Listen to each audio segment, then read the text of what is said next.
ಕಳೆದ 6 ತಿಂಗಳಿಂದ ಚರ್ಚೆಯಲ್ಲಿದ್ದ ರಾಜ್ಯ ಪೊಲೀಸ್ ಮಹಾನಿರ್ದೇಶಕ ನೇಮಕ ವಿವಾದಕ್ಕೆ ಕೊನೆಗೂ ತೆರೆ ಬಿದ್ದಿದೆ. ಹಂಗಾಮಿ ಡಿಜಿಪಿ ಎಆರ್ ಇನ್ಫ್ಯಾಂಟ್ ನೇಮಕ ಪ್ರಶ್ನಿಸಿ ಶಂಕರ್ ಬಿದ್ರಿ ಸಲ್ಲಿಸಿದ್ದ ಅರ್ಜಿಯನ್ನು ಹೈಕೋರ್ಟ್ ವಜಾಗೊಳಿಸಿದೆ. ಸುಪ್ರೀಂ ಕೋರ್ಟ್ ನಿರ್ದೇಶನದಂತೆ ಪ್ರಕರಣದ ಮರು ವಿಚಾರಣೆ ನಡೆಸಿದ ಹೈಕೋರ್ಟ್ ಇಂದು ವಿವಾದಕ್ಕೆ ಅಂತ್ಯ ಹಾಡಿದೆ.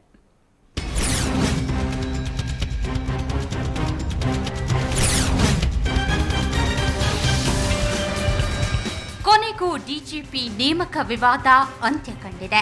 ಶಂಕರ್ ಬಿದರಿ ಸಲ್ಲಿಸಿದ್ದ ಅರ್ಜಿಯನ್ನ ಹೈಕೋರ್ಟ್ ವಜಾಗೊಳಿಸಿದೆ. ಸುಪ್ರೀಂ ಕೋರ್ಟ್ ಸೂಚನೆ ಮೇರೆಗೆ ಪ್ರಕರಣದ ಮರು ವಿಚಾರಣೆ ನಡೆಸಿದ ಹೈಕೋರ್ಟ್ ಇಂದು ವಿವಾದಕ್ಕೆ ತೆರೆ ಎಳೆದಿದೆ. ನ್ಯಾಯಮೂರ್ತಿ ಸದಾಶಿವ ಆಯೋಗ ಹಾಗೂ ಮಾನವ ಹಕ್ಕುಗಳ ಆಯೋಗದ ವರದಿ ಪರಿಗಣಿಸಿ ಮೇ 31ರೊಳಗೆ ತೀರ್ಪು ನೀಡುವಂತೆ ಸುಪ್ರೀಂ ಕೋರ್ಟ್ ಹೈಕೋರ್ಟ್ಗೆ ಸೂಚಿಸಿತ್ತು. ಹೈಕೋರ್ಟ್ನ ನ್ಯಾಯಮೂರ್ತಿ ಎನ್ ಕುಮಾರ್ ಹಾಗೂ ನ್ಯಾಯಮೂರ್ತಿ ಎಚ್ಎಸ್ ಕೆಂಪಣ್ಣ ನೇತೃತ್ವದ ವಿಭಾಗೀಯ ಪೀಠ ತನ್ನ ವಿಚಾರಣೆಯ ವೇಳೆ ಎರಡೂ ವರದಿಗಳನ್ನು ಪರಿಗಣಿಸಿ ತೀರ್ಪು ಕೊಟ್ಟಿದೆ. ವೀರಪ್ಪನ್ ಕಾರ್ಯಾಚರಣೆ ವೇಳೆ ಎಸ್ಟಿಎಫ್ ಯೋಧರು ತಮಿಳುನಾಡು ಕರ್ನಾಟಕ ಗಡಿ ಗ್ರಾಮವಾಸಿಗಳ ಮೇಲೆ ಹಿಂಸೆ, ಕರೆಂಟ್ ಶಾಕ್ಗಳಂತಹ ದೌರ್ಜನ್ಯ ನಡೆಸಿ ಮಾನವ ಹಕ್ಕುಗಳ ಉಲ್ಲಂಘನೆ ನಡೆದಿರುವುದು ನ್ಯಾಯಮೂರ್ತಿ ಸದಾಶಿವ ಆಯೋಗ ಹಾಗೂ ಮಾನವ ಹಕ್ಕುಗಳ ಆಯೋಗದ ವರದಿಗಳಲ್ಲಿ ಉಲ್ಲೇಖವಾಗಿದೆ. ಈ ವರದಿಗಳ ಪ್ರಕಾರ ಆಗ ನಡೆದ ಎನ್ಕೌಂಟರ್ಗಳಲ್ಲಿ ಹಲವು ಎನ್ಕೌಂಟರ್ಗಳು ಸಂಶಯಾಸ್ಪದ ರೀತಿಯಲ್ಲಿ ನಡೆದಿವೆ ಎಂದು ಹೇಳಲಾಗಿದೆ. ಆಗ ಎಸ್ಟಿಎಫ್ ಮುಖ್ಯಸ್ಥರಾಗಿದ್ದ ಶಂಕರ್ ಬಿದರಿ ಹೆಸರು ಪ್ರಸ್ತಾಪಿಸಿ ಎಸ್ಟಿಎಫ್ ದೌರ್ಜನ್ಯದ ಬಗ್ಗೆ ಆರೋಪಿಸಲಾಗಿದೆ.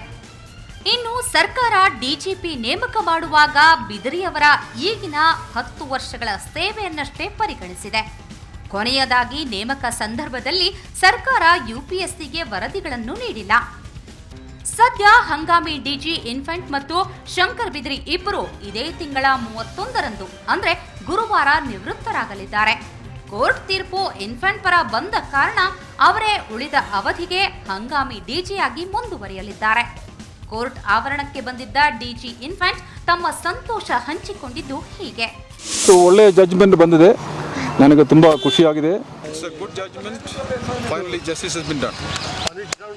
I need to go through the entire report, entire judgment. I need to get it. Once I get it, I'll be able to comment. ಅಂತೂ ಇಂತೂ 6 ತಿಂಗಳ ಕಾನೂನು ಸಮರ ಕೊನೆಗೊಂಡಿದೆ.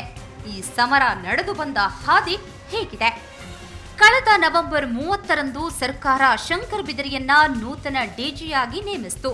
ಆದರೆ ಆಗ ಅಗ್ನಿಶಾಮಕ ದಳ ಮತ್ತು ತುರ್ತು ಸೇವೆಗಳ ಡಿಜಿಯಾಗಿದ್ದ ಎಆರ್ ಇನ್ಫೆಂಟ್ ಈ ನೇಮಕ ಸೇವಾ ಹಿರಿತನದ ಆಧಾರದಲ್ಲಿ ಆಗಿಲ್ಲ ಎಂದು ದೂರಿ ಸರ್ಕಾರದ ನೇಮಕ ಪ್ರಶ್ನಿಸಿ ಕೇಂದ್ರದ ಆಡಳಿತಾತ್ಮಕ ನ್ಯಾಯಮಂಡಳಿ ಕದ ತಟ್ಟಿದ್ರು. ಸಿಎಟಿ ಸರ್ಕಾರದ ಆದೇಶ ರದ್ದು ಮಾಡಿ ಇನ್ಫೆಂಟ್ರನ್ನ ನೇಮಿಸುವಂತೆ ಸೂಚಿಸಿತ್ತು. ಆಗ ಸಿಎಟಿ ಆದೇಶ ಪ್ರಶ್ನಿಸಿ ಬಿದರಿ ಹೈಕೋರ್ಟ್ ಮೆಟ್ಟಿಲೇರಿದರಾದ್ರೂ ಕೋರ್ಟ್ ಸಿಎಟಿ ಆದೇಶವನ್ನೇ ಎತ್ತಿ ಹಿಡಿದಿತ್ತು. ಬಳಿಕ ಬಿದರಿ ಹೈಕೋರ್ಟ್ ಆದೇಶ ಪ್ರಶ್ನಿಸಿ ಸುಪ್ರೀಂ ಮೊರೆ ಹೋದ್ರು. ಪ್ರಕರಣದ ವಿಚಾರಣೆ ನಡೆಸಿದ ಸುಪ್ರೀಂ ಕೋರ್ಟ್ ಪ್ರಕರಣದ ಮರು ವಿಚಾರಣೆ ನಡೆಸುವಂತೆ ಹೈಕೋರ್ಟ್ಗೆ ಸೂಚಿಸಿತ್ತು. ಅದರಂತೆ ಇಂದು ಹೈಕೋರ್ಟ್ ಬಿದರಿ ಸುಪ್ರೀಂ ಕೋರ್ಟ್ಗೆ ಸಲ್ಲಿಸಿದ್ದ ಅರ್ಜಿಯನ್ನ ವಜಾ ಮಾಡಿದೆ. ಒಟ್ನಲ್ಲಿ ಹೈಕೋರ್ಟ್ ತೀರ್ಪಿನಿಂದ ಶಂಕರ್ ಬಿದರಿಗಷ್ಟೇ ಅಲ್ಲ, ಸರ್ಕಾರಕ್ಕೂ ಮುಖಭಂಗವಾಗಿದೆ. ಸೇವಾ ಹಿರಿತನ ಪರಿಗಣಿಸದೇ ಇರೋ ತಪ್ಪನ್ನ ಸರ್ಕಾರವು ಅರ್ಥ ಮಾಡಿಕೊಂಡಿದೆ. ಅದಕ್ಕೆ ಮೇ 31ರ ಬಳಿಕ ನೂತನ ಡಿಜಿಪಿ ಆಗಲಿರೋ ಹಿರಿಯ ಐಪಿಎಸ್ ಅಧಿಕಾರಿ ಲಾಲ್ ರುಕಾಂ ಪಚಾವೋ ಆಯ್ಕೆ ವಿಚಾರದಲ್ಲಿ ಸರ್ಕಾರ ಸೇವಾ ಹಿರಿತನವನ್ನೇ ಮೊದಲ ಆದ್ಯತೆಯನ್ನಾಗಿ ಪರಿಗಣಿಸಿದೆ. ಮಸೂದ್, ಸುವರ್ಣ ನ್ಯೂಸ್ 24/7 ಬೆಂಗಳೂರು. ಉದ್ಯಾನನಗರಿಯ ರಸ್ತೆಯಲ್ಲಿ ಇವತ್ತು ಮತ್ತೆ ರಕ್ತದೋಕುಳಿ ಹರಿದಿದೆ. ಬಿಟಿಎಂ ಲೇಔಟ್ನಲ್ಲಿ ಯುವತಿಯೊಬ್ಬಳನ್ನ ದುಷ್ಕರ್ಮಿಗಳು ನಡು ರಸ್ತೆಯಲ್ಲೇ ಬರ್ಬರವಾಗಿ ಹತ್ಯೆ ಮಾಡಿದ್ದಾರೆ. ದಿವ್ಯಾ ಕೊಲೆಯಾದ ಯುವತಿ. ಬೈಕ್ನಲ್ಲಿ ಬಂದ ದುಷ್ಕರ್ಮಿಗಳು ಬಿಟಿಎಂ ಲೇಔಟ್ 2ನೇ ಹಂತ 7ನೇ ಮುಖ್ಯ ರಸ್ತೆ ಜಂಕ್ಷನ್ನಲ್ಲಿ 23 ವರ್ಷದ ದಿವ್ಯಾ ಮೇಲೆ ಮಾರಕಾಸ್ತ್ರದಿಂದ ಹಲ್ಲೆ ನಡೆಸಿ ಪರಾರಿಯಾಗಿದ್ದಾನೆ. ಮೂಲತಃ ಉಡುಪಿ ಜಿಲ್ಲೆಯ ಸಾಲಿಗ್ರಾಮದ ದಿವ್ಯಾ ನಗರದ ಎನ್ಎಸ್ ಪಾಳ್ಯದಲ್ಲಿ ವಾಸವಿದ್ರು. ಮಡಿವಾಳದ ಅಸ್ಟ್ರೋಮಿಲ್ಲರ್ ಶೂ ಕಂಪನಿಯೊಂದರಲ್ಲಿ ಅಡ್ಮಿನ್ ಆಗಿ ಕಾರ್ಯನಿರ್ವಹಿಸ್ತಾ ಇದ್ರು. ಕೊಲೆಗೆ ಪ್ರೇಮ ಪ್ರಕರಣ ಕಾರಣವಿರಬಹುದೆಂದು ಶಂಕಿಸಲಾಗ್ತಾ ಇದೆ. ಆರೋಪಿಗಳ ಬಂಧನಕ್ಕಾಗಿ ವಿಶೇಷ ತಂಡವನ್ನು ರಚಿಸಲಾಗಿದೆ. ಮೈಕೋ ಲೇಔಟ್ ಪೊಲೀಸ್ ಠಾಣೆಯಲ್ಲಿ ಪ್ರಕರಣ ದಾಖಲಾಗಿದೆ. ಸಂಜೆ 6:30 ಸುಮಾರಿಗೆ ಮೈಕೋ ಲೇಔಟ್ ಪೊಲೀಸ್ ಠಾಣಾ ವ್ಯಾಪ್ತಿಯ 7ನೇ ಮೇನ್ 7th ಕ್ರಾಸ್ನ ಬಳಿ ದಿವ್ಯಾ ಎನ್ನುವ ಹೆಣ್ಣು ಮಗಳು, ಇವರಿಗೆ ಸುಮಾರು 23 ಆಸುಪಾಸಿನ ವಯಸ್ಸು, ಇವರ ಮೇಲೆ ಇಬ್ಬರು ಆರೋಪಿಗಳು ಹರಿತವಾದ ಒಂದು ಆಯುಧದಿಂದ ಹಲ್ಲೆ ಮಾಡಿದ್ದಾರೆ. ಘಟನೆಯ ಸುಳಿವು ದೊರೆತ ಕೂಡಲೇ ನಮ್ಮ ಪೊಲೀಸ್ ಅಧಿಕಾರಿಗಳು ಘಟನಾ ಸ್ಥಳಕ್ಕೆ ಧಾವಿಸಿ ಈ ಹೆಣ್ಣುಮಗಳನ್ನ ತುರ್ತು ಚಿಕಿತ್ಸೆಗಾಗಿ ಸಾಗರ್ ಅಪೋಲೋ ಹಾಸ್ಪಿಟಲ್ ಇಲ್ಲಿಗೆ ತಂದು ದಾಖಲು ಮಾಡಿದ್ದಾರೆ. ಇಲ್ಲಿ ಚಿಕಿತ್ಸೆಗೆ ನುರಿತ ತಜ್ಞರು ಬಹಳ ಪ್ರಯತ್ನಪಟ್ಟರೂ ಚಿಕಿತ್ಸೆ ಫಲಕಾರಿಯಾಗದೆ ಈ ಹೆಣ್ಣುಮಗಳು ಅಸುನೀಗಿದ್ದಾರೆ. ಮದುವೆಗೆ ಇನ್ನೇನು ಎಲ್ಲ ಸಿದ್ಧತೆಗಳನ್ನು ಮಾಡಿಕೊಂಡಿದ್ದ ಎರಡೂ ಕುಟುಂಬಗಳು ಊರೂರಿಗೆ ಲಗ್ನ ಪತ್ರಿಕೆಗಳನ್ನು ಹಂಚಿದ ಸಂಭ್ರಮದಲ್ಲಿದ್ದರು.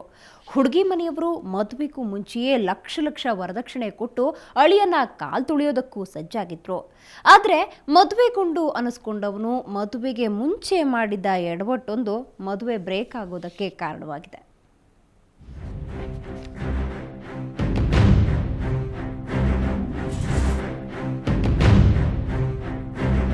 ಅದೆಷ್ಟೋ ಆಸೆಗಳನ್ನು ಹೊತ್ತು ಎರಡು ಕುಟುಂಬಗಳು ಸೇರಿ ಈ ಮದುವೆಯ ಕರೆಯೋಲೆಯನ್ನು ಮುದ್ರಿಸಿದ್ದಾರೆ. ಎಲ್ಲ ಸರಿಯಾಗಿಯೇ ಇದೆ. ಆದರೆ ಇದೇ 31ರಂದು ಶ್ರೀ ಕ್ಷೇತ್ರ ಧರ್ಮಸ್ಥಳದಲ್ಲಿ ನಡೆಯಬೇಕಿದ್ದ ಈ ವಿವಾಹ ಮುರಿದು ಬಿದ್ದಿದೆ. ಇದಕ್ಕೆ ಕಾರಣವಾಗಿದ್ದು ವರ ಅನಿಸಿಕೊಂಡ ಮಹಾರಾಯ. ಇವನ ಹೆಸರು ಮಹೇಶ. ಕಾರ್ ಡ್ರೈವರ್ ಆಗಿದ್ದುಕೊಂಡು ಸಣ್ಣ ಪುಟ್ಟ ಕೆಲಸ ಮಾಡಿಕೊಂಡಿದ್ದ ಈತನಿಗೆ ಓದಿರೋ ಹುಡುಗಿ ಬೇಕಂತೆ. ಮಹೇಶನ ಕೋರಿಕೆಯ ಮೇರೆಗೆ ಹೊಸ ಸಂಬಂಧ ಹುಡುಕಿದ ಮನೆಯವರಿಗೆ ಕಣ್ಣಿಗೆ ಬಿದ್ದದ್ದು ಈ ಅಮಾಯಕ ಹುಡುಗಿ ಶೋಭಾ. ಬೆಂಗಳೂರಿನ ಹೊಸಕೆರೆ ಹಳ್ಳಿಯವಳಾದ ಇವಳು ತಾಯಿ ಲಕ್ಷ್ಮಮ್ಮನ ಆರೈಕೆಯಲ್ಲಿ ಬೆಳೆದವಳು. ಕಷ್ಟಪಟ್ಟು MCom ಓದಿಸಿದಳು. ಮಗಳ ಮದುವೆ ಮಾಡಲು ಹೊರಟಾಗ ಸಿಕ್ಕವನೇ ಮಹೇಶ. 2 ಲಕ್ಷ ವರದಕ್ಷಿಣೆ ಕೊಟ್ಟು ಕಳೆದ ತಿಂಗಳ 19ರಂದು ಭರ್ಜರಿಯಾಗಿ ಎಂಗೇಜ್ಮೆಂಟ್ ಮಾಡಿದರು. 100 ಗ್ರಾಂ ಬಂಗಾರ ಕೊಡೋ ಮಾತುಕತೆಯೂ ನಡೆದಿತ್ತು. ಇದೇ 30-31ರಂದು ಧರ್ಮಸ್ಥಳದಲ್ಲಿ ವಿವಾಹ ನಿಶ್ಚಯವಾಗಿತ್ತು. 2 ಲಕ್ಷ ಕೈ ಕ್ಯಾಶ್ ಕೊಟ್ಟಿದ್ದೀವಿ. ಆಮೇಲೆ ಒಡವೆ ಅದೆಲ್ಲ ಇದು ಮಾಡಿದ್ವಿ. ಇದೆಲ್ಲ ಸೇರಿ ನಮ್ಗೆ 5 ಲಕ್ಷ ಖರ್ಚಾಗಿದೆ ಸರ್. ಮದುವೆ ಇದು 30-31 ಸರ್. ಧರ್ಮಸ್ಥಳದಲ್ಲಿ ಮದುವೆ ಅಂತ ಹೇಳಿದ್ರು. ಅವ್ರದ್ದೇ ಮದುವೆ ಅಂದರು. ಬುಕ್ ಆಗಿದೆ. ಬಸ್ ಹುಡುಗ ಇವಾಗ ನಮಗೆ 1 ವಾರದಿಂದ ಸ್ವಿಚ್ ಆಫ್ ಮಾಡಿಕೊಂಡು ಫೋನಲ್ಲಿ ಏನು ಕಾಂಟ್ಯಾಕ್ಟ್ ಮಾಡ್ತಾಯಿಲ್ಲ. ಈ ಮಧ್ಯೆ ಶೋಭಾಳನ್ನ ಭೇಟಿ ಮಾಡಿದ ಮಹಿಳೆಯೊಬ್ಬಳು ಹೇಳಿದ ಸತ್ಯವೊಂದು ಮದುವೆಗೆ ಕುತ್ತು ತಂದಿದೆ. ಕವಿತಾ ಎಂಬಾಕೆ ತನಗೆ ಮಹೇಶನೊಂದಿಗೆ ಮದುವೆಯಾಗಿದೆ, ನೀನು ಯಾವುದೇ ಕಾರಣಕ್ಕೂ ಆತನನ್ನು ವಿವಾಹವಾಗಬಾರದು ಅಂತ ಶೋಭಾಗೆ ಎಚ್ಚರಿಕೆ ನೀಡಿದ್ದಾಳೆ. ಈ ವಿಷಯ ಖಚಿತಪಡಿಸಿಕೊಳ್ಳೋದಕ್ಕೆ ಮಹೇಶನಿಗೆ ಫೋನ್ ಮಾಡಿದ್ರೆ ಸ್ವಿಚ್ ಆಫ್. ಮನೆಯವರೆಲ್ಲ ಸ್ವಂತ ಮನೆ ಇದೆ, ಆಸ್ತಿ ಇದೆ, ಒಪ್ಕೊ ಅಂತ ಫೋರ್ಸ್ ಮಾಡಿದ್ರು. ಅದಕ್ಕೆ ಒಪ್ಕೊಂಡೆ. ಆ ಥರ ಏನೂ ಹೇಳಿಲ್ಲ. ನಾನು ತುಂಬ ಇದು ಕಷ್ಟಪಟ್ಟು ಮುಂದೆ ಬಂದೆ. ಅದು ಇದು ಎಷ್ಟೇ ಹೇಳ್ತಾ ಇದ್ದಿದ್ದು. ಯಾವುದೇ ರೀತಿ ಅನುಮಾನ ಬರೋ ಥರ ಏನೂ ಇದು ಮಾಡಿಲ್ಲ. ಫೋನ್ ಇಲ್ಲ, ಅವತ್ತು ಸ್ವಿಚ್ ಆಫ್ ಆಗಿದೆ. ಫೋನು ಕಾಂಟ್ಯಾಕ್ಟೇ ಇಲ್ಲ ನನಗೆ. ಮಹೇಶ ಎಲ್ಲಿ ಹೋಗಿದ್ದಾನೆ ಅನ್ನೋದು ಹೆತ್ತವರಿಗೂ ತಿಳಿದಿಲ್ಲ. 2 ಲಕ್ಷ ವರದಕ್ಷಿಣೆ ಹಣದೊಂದಿಗೆ ಊರು ಬಿಟ್ಟು ಪರಾರಿಯಾಗಿದ್ದಾನೆ. ಮಗನ ಬಗ್ಗೆ ಆತನ ತಂದೆ ಹೇಳೋದನ್ನು ನೀವೇ ಕೇಳಿ. ವರದಕ್ಷಿಣೆ 2 ಲಕ್ಷ ಕೊಟ್ಟರು. ವರದಕ್ಷಿಣೆ ಎಲ್ಲ ನಾವು ಮದುವೆ ಮಾಡೋಕ್ಕಾಗಲ್ಲ, ನೀವು ಮದುವೆ ಮಾಡ್ಕೊಳ್ಳಿ ಅಂತ 2 ಲಕ್ಷ ಕೊಟ್ಟರು. 2 ಲಕ್ಷ ತೊಗೊಂಬಂದು ಅವ್ನ ಕೈ ಕೊಟ್ಟೆ ನಾನು. ತಪ್ಪು ಸ್ವಾಮಿ, ಎಲ್ಲರದ್ದು ತಪ್ಪೆ. ಈಗ ನಮ್ಮದು ನ್ಯಾರ, ಅವ್ರದ್ದು ಸರಿ ಇಲ್ಲ, ನಮ್ಮದು ನ್ಯಾರ ಅಂತ ನಾವು ಹೇಳಲ್ಲ. ಯಾವ ರೀತಿ ಮಾಡೋದು ಎಲ್ಲರದ್ದು ತಪ್ಪೇನೆ. ಅವನಿಗೆ ಏನು ಪನಿಷ್ಮೆಂಟ್ ಬೇಕೋ ಮಾಡಲಿ. ನಾನು ರೆಡಿ ಇದ್ದೀನಿ. ಅವ್ನಿಗೇನು ಪನಿಷ್ಮೆಂಟ್ ಬೇಕೋ ಮಾಡಲಿ. ಆದರೆ ನಂದೇನು ಅಭ್ಯಂತರ ಏನಿಲ್ಲ. ದಿಕ್ಕು ತೋಚದಂತಾಗಿರುವ ಶೋಭಾ ಕುಟುಂಬದವರು ಮದುವೆಗೆ ಬ್ರೇಕ್ ಹಾಕಿದ್ದಾರೆ. ಹಣ ಹೋದರೆ ಹೋಗಲಿ, ಮಗಳ ಭವಿಷ್ಯ ಹಾಳಾಗಲಿಲ್ಲ ಅಂತ ನೆಮ್ಮದಿಯ ನಿಟ್ಟುಸಿರು ಬಿಟ್ಟಿದ್ದಾರೆ. ರವಿಕುಮಾರ್, ಕ್ರೈಮ್ ಬ್ಯೂರೋ, ಸುವರ್ಣ ನ್ಯೂಸ್ 24/7 ಬೆಂಗಳೂರು. ಬಿಬಿಎಂಪಿ ಹೊಸ ಮೇಯರ್ ಫುಲ್ ಹೈಟೆಕ್ ಸ್ಟೈಲ್ನಲ್ಲಿ ಇಂದು ಅಧಿಕಾರಿಗಳನ್ನು ತರಾಟೆಗೆ ತೆಗೆದುಕೊಂಡರು. ಕೂತಲೇ ವಿಡಿಯೋ ಕಾನ್ಫರೆನ್ಸ್ ಮೂಲಕ ಜಂಟಿ ಆಯುಕ್ತರೊಂದಿಗೆ ಸಭೆಯನ್ನು ನಡೆಸಿ ಬೆಂಗಳೂರಿನ ಅಭಿವೃದ್ಧಿ ಬಗ್ಗೆ ಚರ್ಚಿಸಿದರು. ಆದರೆ ಭಂಡ ಅಧಿಕಾರಿಗಳದ್ದು ಮಾತ್ರ ಅದೇ ಉಡಾಫಿ ಉತ್ತರ. ಇವತ್ತು ಮೇಯರ್ ವೆಂಕಟೇಶ್ ಮೂರ್ತಿ ಬಿಬಿಎಂಪಿ ಕೇಂದ್ರ ಕಚೇರಿಯಲ್ಲಿ ವಿಡಿಯೋ ಕಾನ್ಫರೆನ್ಸ್ ನಡೆಸಿದ್ರು. ಬೆಂಗಳೂರಿನ 8 ವಲಯದ ಜಂಟಿ ಆಯುಕ್ತರೊಂದಿಗೆ ವಿಡಿಯೋ ಸಮಾಲೋಚನೆ ನಡೆಸಿದ ಮೇಯರ್ ಆಯುಕ್ತರಿಂದ ನಗರದ ಅಭಿವೃದ್ಧಿ ಬಗ್ಗೆ ಮಾಹಿತಿ ಸಂಗ್ರಹಿಸಿದ್ರು. ಇದೇ ವೇಳೆ ಅಧಿಕಾರಿಗಳನ್ನ ಕೂತಲ್ಲೇ ತರಾಟೆಗೆ ತೆಗೆದುಕೊಂಡ್ರು. ಈ ರೀತಿ ವಿಡಿಯೋ ಕಾನ್ಫರೆನ್ಸ್ ಮಾಡೋದ್ರಿಂದ ಅಧಿಕಾರಿಗಳ ಸಮಯ ಉಳಿತಾಯವಾಗುತ್ತೆ ಅನ್ನೋದು ಮೇಯರ್ ಮಾತು. ಈ ವಿಡಿಯೋ ಕಾನ್ಫರೆನ್ಸು ಏನು ಪ್ರಪ್ರಥಮವಾಗಿ ಮಾಡಿದ್ದೀರೋ ಭಾಳ ಒಳ್ಳೆಯದಿದು. ನಾವು ಸಹ ಝೋನಲ್ ಆಫೀಸ್ಗಳಿಂದ ಹೆಡ್ ಆಫೀಸಿಗೆ ಬಂದು ಈ ಸಭೆಗಳಲ್ಲಿ ಮಾಡೋದರಿಂದ ಇಂಧನ ಮತ್ತು ಸಮಯ ಎಲ್ಲ ಉಳಿತಾಯ ಆಗುವಂಥದ್ದು ಒಳ್ಳೆಯ ಕೆಲಸ ಇದು. ಇನ್ನು ಕೆಲಸ ಕಾರ್ಯಗಳು ನಾಗರಿಕರ ಹಿತದೃಷ್ಟಿಯಿಂದ ಈ ಕೆಲಸ ಕಾರ್ಯಗಳು ಸ್ಪೀಡಪ್ ಮಾಡೋವಂಥದ್ದು, ಅಭಿವೃದ್ಧಿ ಮಾಡುವಂಥದ್ದು ಎಲ್ಲ ಕೆಲಸ ಮಾಡ್ತೀವಿ ಅಂತ ಈ ಸಂದರ್ಭದಲ್ಲಿ ಹೇಳಕ್ಕೆ ಇಷ್ಟಪಡ್ತೀನಿ. ಆದರೆ ಮೇಯರ್ ಕೇಳಿದ ಪ್ರಶ್ನೆಗಳಿಗೆ ಅಧಿಕಾರಿಗಳು ಮತ್ತದೇ ಹಾರಿಕೆ ಉತ್ತರಗಳನ್ನು ನೀಡಿದ್ರು. ನೋಡ್ತೀವಿ ಮಾಡ್ತೀವಿ ಅಂತ ಹೇಳ್ತಿದ್ದ ಬಿಬಿಎಂಪಿ ವಲಯವಾರು ಅಧಿಕಾರಿಗಳ ಮಾತು ಆಡಳಿತ ಪಕ್ಷದ ನಾಯಕರನ್ನ ಸಿಟ್ಟಿಗೆಬ್ಬಿಸಿತು. ಇವತ್ತು ವಿಡಿಯೋ ಕಾನ್ಫರೆನ್ಸ್ ಆಗಿದೆ, ಒಳ್ಳೆ ಅಭಿವೃದ್ಧಿ ಕೆಲಸ ಆಗಬೇಕು, ಚೆನ್ನಾಗಾಗಬೇಕು, ಒಳ್ಳೆ ಜನರ ಮೆಚ್ಚುವಂಥದ್ದು ಮಾಡಬೇಕು ಅಂತ ಮಹಾಪೌರರು ಎಲ್ಲ ಸೇರಿ ವಿಡಿಯೋ ಕಾನ್ಫರೆನ್ಸ್ ಮಾಡಿದ್ದಾರೆ. ಅವ್ರು ಕೊಡ್ತಾ ಇದ್ದಿದ್ದು ರೀತಿ ಉತ್ತರಗಳು ಖಂಡಿತ ಸರಿ ಇಲ್ಲ. ಒಂದು ಚೀಫ್ ಇಂಜಿನಿಯರು ಜಯಿಸಿ ಪ್ರತಿಯೊಂದು ಮಾಹಿತಿನೂ ಅವ್ರು ಇಟ್ಕೋಬೇಕು. ನಮ್ಮ ವಾರ್ಡಲ್ಲಿ ಏನು ಕೆಲಸ ನಡೀತಾ ಇದೆ ನನಗೆ ಗೊತ್ತಿಲ್ಲ, ಪ್ರಾಜೆಕ್ಟ್ ಅವ್ರು ಮಾಡ್ತಾ ಇದ್ದಾರೆ, ಅವ್ರು ಮಾಡ್ತಾ ಇದ್ದಾರೆ, ಇವರು ಮಾಡ್ತಾ ಇದ್ದಾರೆ ಅಂದರೆ ಅವ್ರ ಮೇಲೆ ಖಂಡಿತವಾಗ್ಲೂ ನಾವು ಕ್ರಮ ಜರುಗಿಸಬೇಕು.